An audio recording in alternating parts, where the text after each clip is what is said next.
All right, hey Johnny, it is back here. I'm on top of your roof. Just wanted to take this quick video to give you a quick tour and show you what I found. And actually, in your case, the lack thereof. Honestly, if there was damage to the roof, whether it be wind or hail, I'd definitely let you know.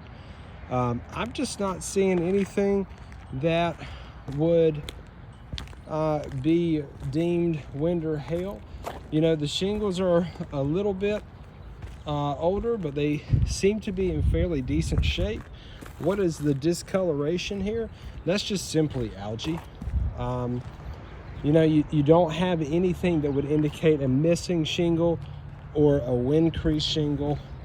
And while I was up here, I haven't seen anything that would be an indication of hail either. So, for example, if hail strikes, it's going to end up hitting and denting and damaging your soft metals first, and then it would, then it could show up actually on the fiberglass and the mats here. So you actually look like you're in pretty good shape.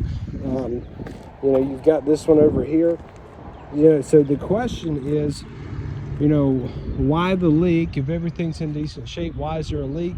A lot of the times that comes from it can come from wind and rain hitting just right, and your ventilation can end up being the first, the culprit to that. If I'm not mistaken, your kitchen is actually around here. So I'm just not seeing anything that would show why it would be leaking. Simply other than, you've got your static turtle vent here. So everything else looks like it's really good. You mentioned that it feels like you've got soft wood, and I see what you mean. So what could be going on with that? Well, I think it's two different things. Your soft wood it's not like it's in one spot that would indicate potentially rot.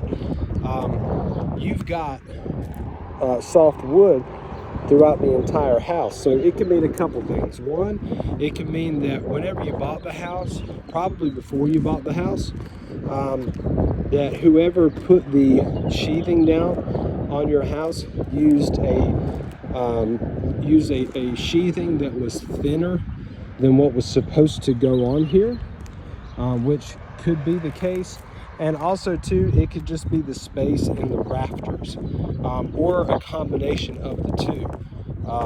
So typically, in older homes, if they're spaced out, they've got to be within about 24 inches of each other is about code. And so if they're further than that, then when you walk on it, you can feel that sponginess and how it feels like it gets soft. That's one of the ways or one of the reasons how that could happen. Also, laying thinner sheathing down than advised would also be another one of those things. Definitely not recommended, but it could definitely contribute to that feeling of a soft wood on here. Overall, I think you're in great shape. I think the biggest thing is maybe just considering having that ventilation there repaired, and I would and also having this one looked at just to be on the safe side along with your pipe boot. And I think that should help solve the problem.